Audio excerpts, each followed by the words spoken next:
Do we have a racist problem or an authoritarian power tripping problem? Stay tuned and you decide.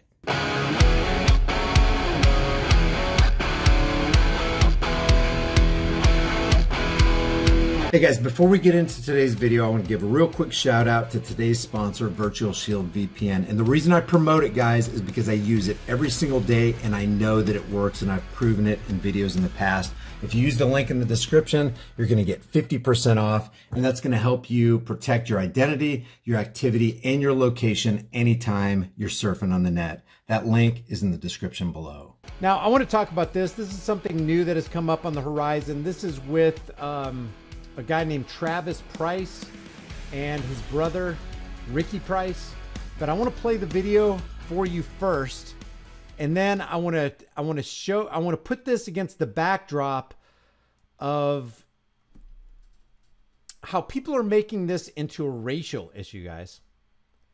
When law enforcement abuses somebody, could there be racism in the heart of the tyrannical law enforcement abuser? Yes, of course. That could always be there.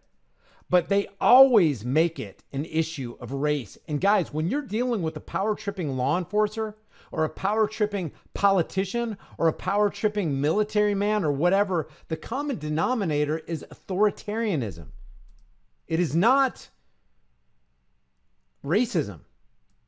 Racism is small potatoes, guys. It's small potatoes. That's not what this is about. Could it be that one of these cops thinks that he's superior to the guy that he's abusing because of the color of his skin? Yes, of course it could be that. But you don't even need to go there. This is a law enforcer, authoritarian, power tripping problem. And if the problem with the world is that we have evil people that need to be eliminated and held at bay, then the non-answer, if there was ever not a solution, it would not be to put an evil person in a position of a power and authority, especially a monopoly on force and violence scenario. Let me play this back to the beginning. Check this out. This is every time I see a video like this, I cannot help but have my jaw drop. Listen to this. What is he doing to him? What is he doing to him? I got it on camera. In Rock Hill, South Carolina, the man in green being slapped by police is Travis Price. I don't care. Look at this. Look at this, y'all. Oh, my God.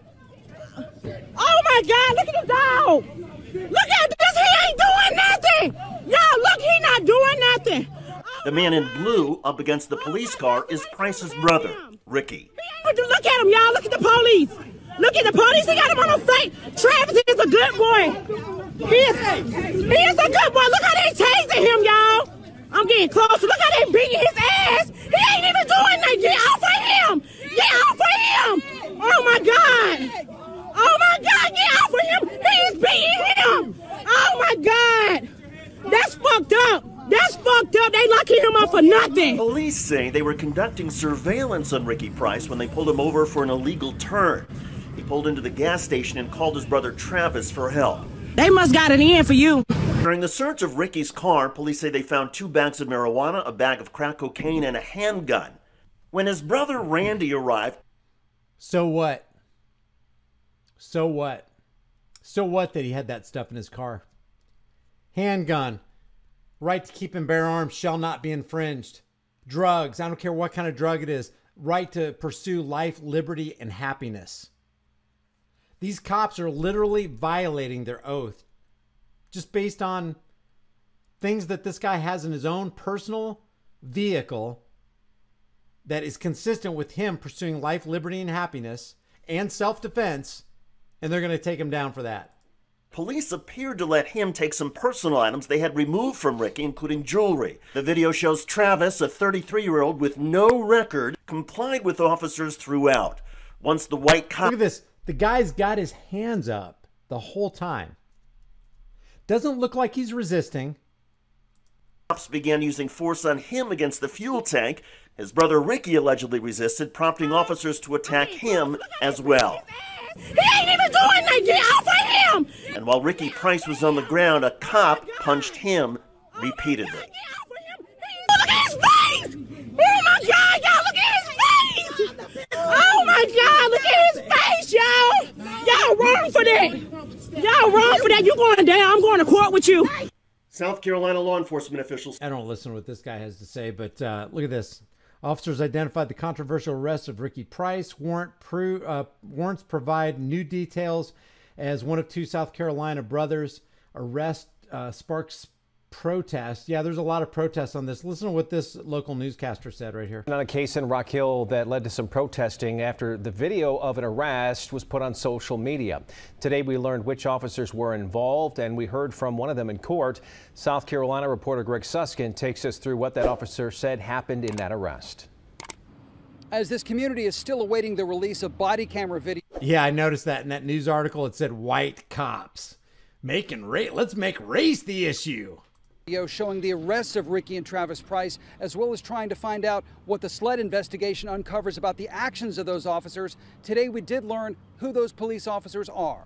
Ricky Price listened as a Rock Hill police officer read the summary of what police say happened leading up to his and his brother Travis's arrest 9 days ago. Investigator Jonathan Soto called Price a known drug dealer. Investigator Soto was familiar with him from prior investigations and knew him to be out on bond for 3 counts of distribution of crack cocaine. Soto says Price was stopped. A known drug dealer, kind of like law enforcement, kind of like the CIA. They're known drug dealers. As a matter of fact, they're known drug dealers and weapons runners. Think about Iran-Contra scandal. Think Fast and Furious. That's what they do, guys. And that's the hypocrisy. Who guards 90% of the world's opium trade? The CIA and the U.S. military in Afghanistan. They guard that and ensure that those poppies become opium that make it to the market. And then at the end user gets slammed by the same federal agencies who made sure it came to the market. See, the government does not want competition. If you offer competition to the government, they want to eliminate that competition. There's legalized drug dealing going on in America right now, guys. Legalized, government-sanctioned drug dealing. It's called Walmart, Walgreens, and CVS. They deal drugs that kill more people every year. What are the opium deaths every year? From pharmaceutical drugs? Doctor recommended, doctor prescribed pharmaceutical drugs that have opium in them. Opiates. See, the government is intrinsically involved in the drug trade. Opium, cocaine, heroin, marijuana. They're involved in it. They do it. They make sure it happens. They make sure that stuff comes to the market, and they're going to turn around through these federal and state agencies like this right here and crack down on drug dealers. They don't have a problem with drug dealers. They just have a problem with you being a drug dealer. You can't be our competition, boy. We're already out there killing people with opiates. You don't need to be out there engaging in the free market activities. See, that's free market. If you're not free to deal drugs, you're not free. If you're not free to say what you want, you're not free. If you're not free to defend yourself by whatever means necessary, RPGs, grenades, dynamite, handguns, scary black assault style rifles, fully auto rifles, battle tanks, whatever you want, whatever you can afford in the free market. If you're not free to have those things, you are not on the land of the free, home of the brave. You're in the land of the free, home of the slave, but don't say you're land of the free, home of the brave. It's not true. They don't have a problem with drug dealers. They just have a problem with you being a drug dealer. Let's get that straight right now. The war on drugs isn't a war on drugs. It's a war on people that these government and state agents claim to be serving and protecting when all they do is turn around and harass and collect from them. Now the prison industrial complex gets enriched by these two guys that they arrested for doing the same things that the government's involved in. Stopped for 3 traffic violations, and officers searched his car after a canine hit on drugs. They found crack cocaine, 2 bags of marijuana, a loaded 9mm handgun, and $750 in cash. Police say they took one of Price's hands out of handcuffs so he could remove jewelry and give it to his brother Travis, who had walked up to the scene, which you can see here on video. That's when officers say Ricky Price started to resist. Price became aggressive and began to yell at Special Agent Justice telling him several times, "I'll beat your ass." As other officers struggled with Travis Price, who they say was yelling at officers and pushing them with his body, Soto says Ricky Price punched him. Have we not learned anything from Prohibition, guys? Drug prohibition is the same as alcohol prohibition. What happened in 1920 that when they brought alcohol prohibition online? Crime went up. Why? Because those laws of politicians that are backed by the threat of force created criminals who are not truly criminals. And then it gave rise to Al Capone and the mafia and the gangsters. And then the government got involved in that. They got kickbacks, offered special protection with the mafia in the Chicago area and all these other cities.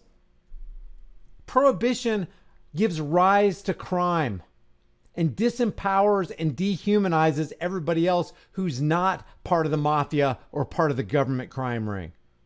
Same thing with drug prohibition. When Nixon brought this online, we have a problem with drug addiction and abuse. That's public enemy number one. So we're going to create a war on drugs. It's not a war on drugs. Nice euphemism, Tricky Dick. Almost threw us off base and off course. It's not a war on drugs. It's a war on people. So all you had to do is just say what it really is. We are right now declaring a war on you. If you do the things that government does, we're going to arrest you. We're going to confiscate your car and your house and your boat and your lands. We're going to put your family, your kids in CPS. Because you chose to do things that we, the government, reserve for ourselves to do. We got to eliminate our competition there. We're going to criminalize you. We're going to throw you into jail and feed the prison industrial complex. Because we get kickbacks when we do that. You're just a number to us. And because of you, we can release more government funds. Now it's going to cost about $61,000 to $69,000 to house one federal inmate. And we get to cut ourselves a nice, healthy little Christmas bonus check. That's how it works, man. That's what it is. The war on drugs is a war on people. The war on people created legalized kidnapping and the legalized slave trade. Because now we got all these people that become our slaves, and we get to house them in these things called prisons, federal prisons, state prisons. It's all a racket. And how many of those people are in there for victimless crimes? How many of those people are in there and didn't even commit any kind of crime, perceived or otherwise? In the face, kicked him and pulled his shirt. Shortly after, a bystander's video shows officers taking Price to the ground. They say he continued to resist. Soto said officers tried to subdue Price, punching him repeatedly in the thigh, then the face. Sergeant Watson delivered a strike to Ricky Price's face, striking him in the nose. This caused Ricky to stop actively resisting officers. Ricky became compliant and was placed into handcuffs, and all force was seized. The police response in this video outraged many in the community and led to protests, a state investigation, and demands that police release body cam video of the entire incident. 4 Rock Hill officers named in court today are Sergeant Sean Watson, Officer Matthew Palmer, Officer Jonathan Moreno, and Investigator Jonathan Soto. Watson and Moreno. If everything went down as the news says and all it was cocaine, marijuana, and a 9mm firearm, what you got right here is a gang of thin blue line thugs who again got away with criminal activity in broad daylight on camera. If everything is as they say it was, if that's all it was.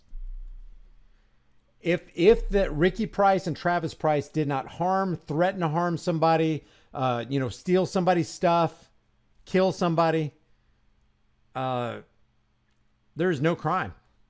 If there was no victim, there is no crime. Period. We got to stop this kind of stuff. The problem here is not racist cops. I know they're going to make it into that. CNN's going to get its hands on this. There's going to be all these marches and people are going to be looking in this direction when they should be looking in this direction. Power corrupts and absolute power corrupts absolutely. Let's see, what should we do here? Let's give that guy some power. Oh, hey, you just basically sealed his fate. Good job. Good job.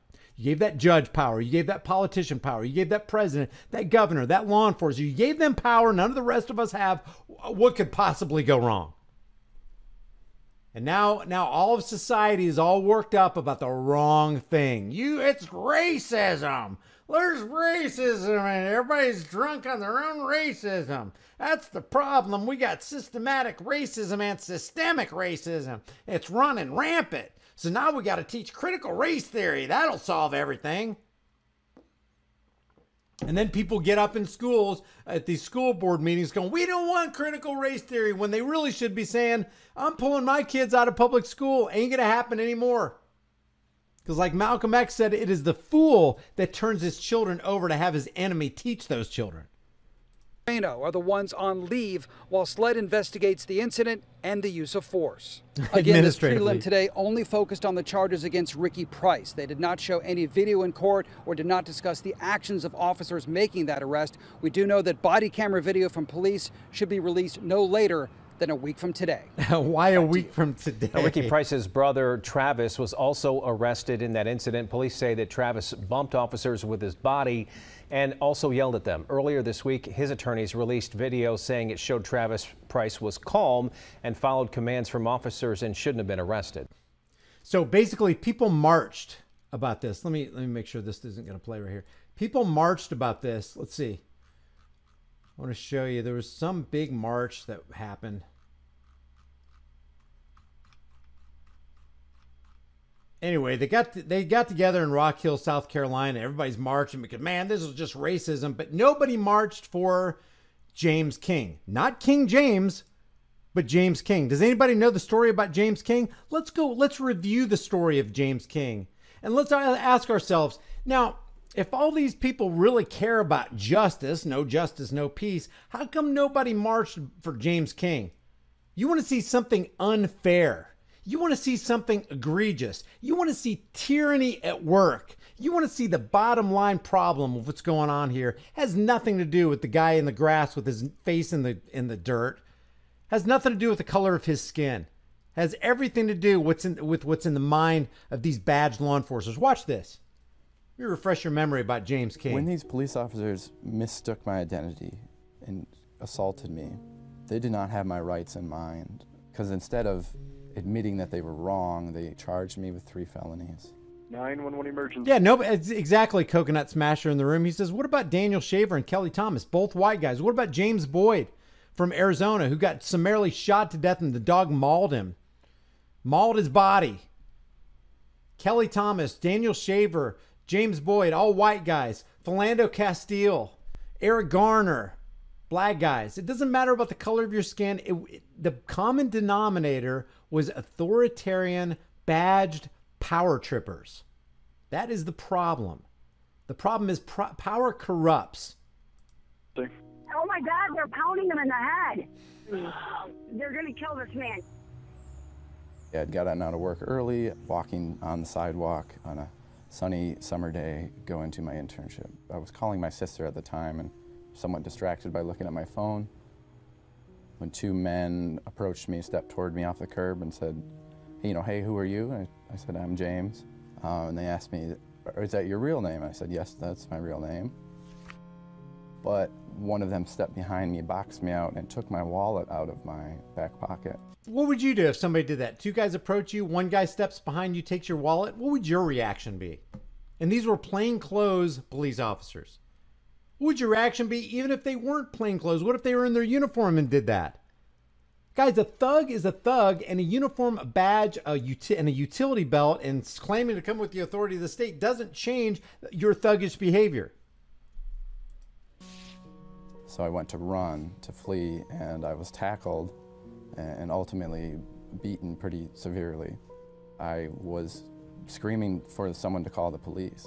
Oh my God. They're beating him up. Like, they're literally assaulting him. When I was being choked, I feared for my life, truly, and it was a moment where everything went black, and as far as I know, that is as close as you can get to being dead without being dead. The police came, and then that was when I realized that they weren't muggers, but they were just a police detective and an FBI agent. In this case, the officers were looking for a fugitive with an extremely broad description. James looked absolutely nothing like the photograph the officers had of the fugitive whom they were looking for. Do you have any weapons on you at all? No, sir. I thought they were trying to mug me. I remember being loaded into the back of the ambulance, just being so stricken by what had all had just happened. I was in a great deal of pain when I got to the hospital, and I remember everyone there, the staff, the nurse, even the officer that was in charge of watching me. As I was cuffed to my bed, I remember him loosening the cuffs and telling me that I shouldn't be there. I went directly from the hospital to the jail cell, where I was, you know, stripped of my clothing, given a jumpsuit, given a mugshot, spent the night on a cold jail cell crying. I called my parents and made it there as soon as they could to bail me out. Hello, this is a prepaid collect call from James. an inmate at Kent County Correctional Facility. Hello.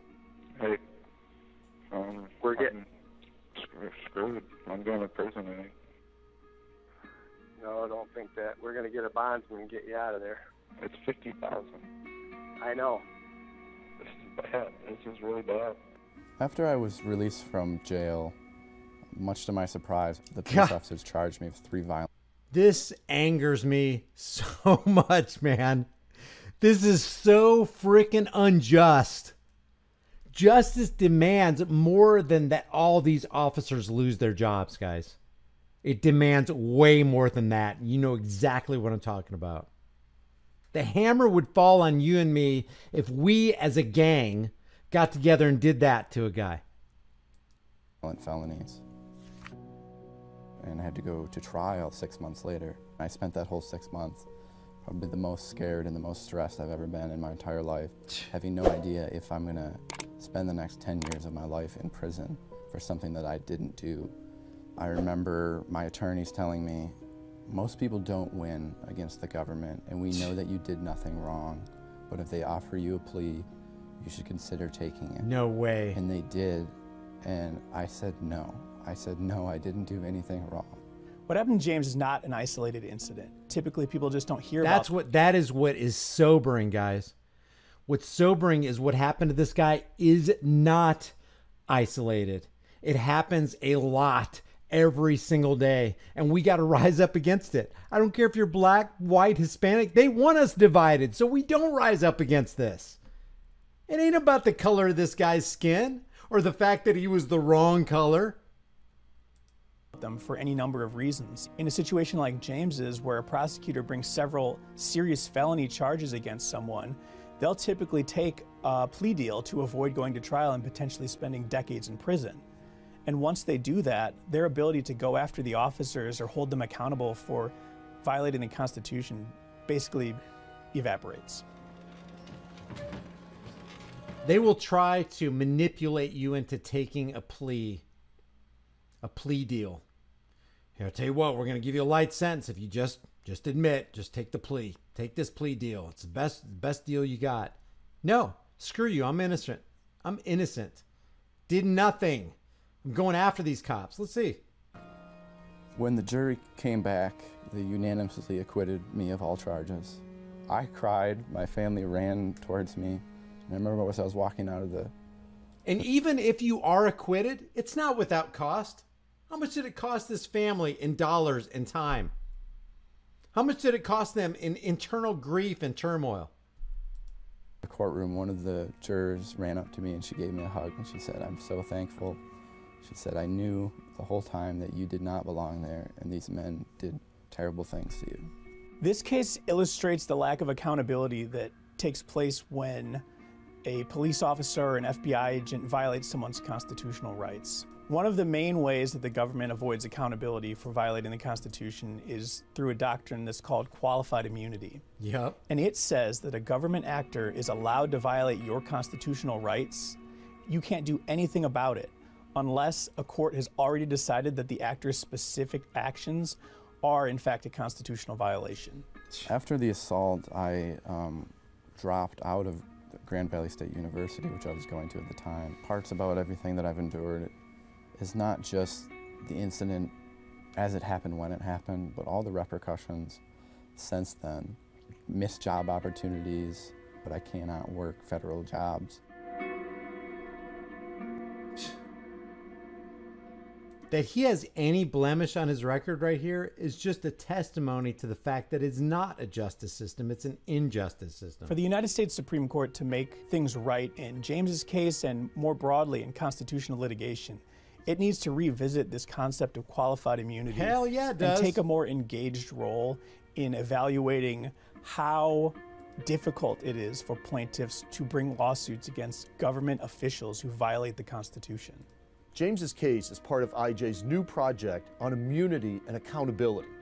Immunity doctrines turn fundamental concepts of American jurisprudence on their head. If citizens must follow the law, the government must also, and that includes following the Constitution. And following the Constitution means officials being held accountable for violating it.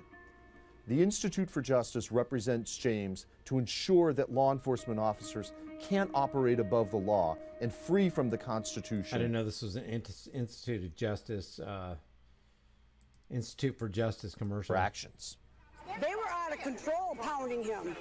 If the United States Supreme Court takes this case and hears it, and it is in our favor, as I firmly believe it should be, I hope that it changes things for the better.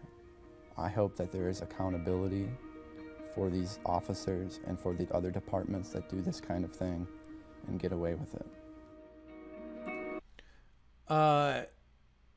Things didn't go so well for Kevin Strickland, and people could go, well, that's because he was a black man. But this guy right here, still in jail after 40-something years, 43 years for a crime that he did not commit. And I went over this the other day on my live stream sometime last week. Kevin Strickland was charged with 3 counts of homicide. It was a triple homicide. He did not do it. The 2 guys who actually committed the murders came forward, said they did it, said that Kevin Strickland wasn't involved. They went to jail, served their time for 10 years. He, having done nothing wrong, is still in jail 43 years later. And here's the kicker. The original prosecutor's office and the prosecutors who were involved in the case know he didn't do it. The judges know he didn't do it. Even everybody knows he didn't do it and say he didn't do it. And even the original witness said she was suckered into saying he did it, or she would have gotten in trouble. And yet he's still in jail 43 years. And here's the icing on the cake is the governor of Missouri had an opportunity to pardon Kevin Strickland and didn't. That's the injustice system, statewide and on the federal level. Unjust from the word go, man. I don't care what the color of your skin is. I don't care what your background is. I don't care what they say you were involved in. If it's unjust, it is unjust. Amazing what people go through, man. And you know what? You know what's also more troubling is that people don't look at guys like James King and Kevin Strickland and go, you know what? That could happen to me. It could happen to my mother, my father, my brother, my sister, my children. People that I love in my life. This could happen to them. We are these people. We are the Kevin Stricklands. We are the James Kings. We are the Eric Garners, the Philando Castiles. We are the Kelly Thomases and the Daniel Shavers. We are them. One of these days, it's going to come for you. The injustice system will come for you. And if we don't speak up for these people, who's going to be left to speak up for us when it's our turn for the axe to fall on us? That's why it's so important, man. Get out this video with everybody you know. I want to hear your comments. I want this video to go far and wide. We haven't even begun to fight against the injustice in this country or around the world. It's not about the color of your skin. It's not the fact that James King is white and Kevin Strickland right here is black. It's not about the fact that this guy's black and the other guy's white. It's about power corrupts, and absolute power corrupts absolutely.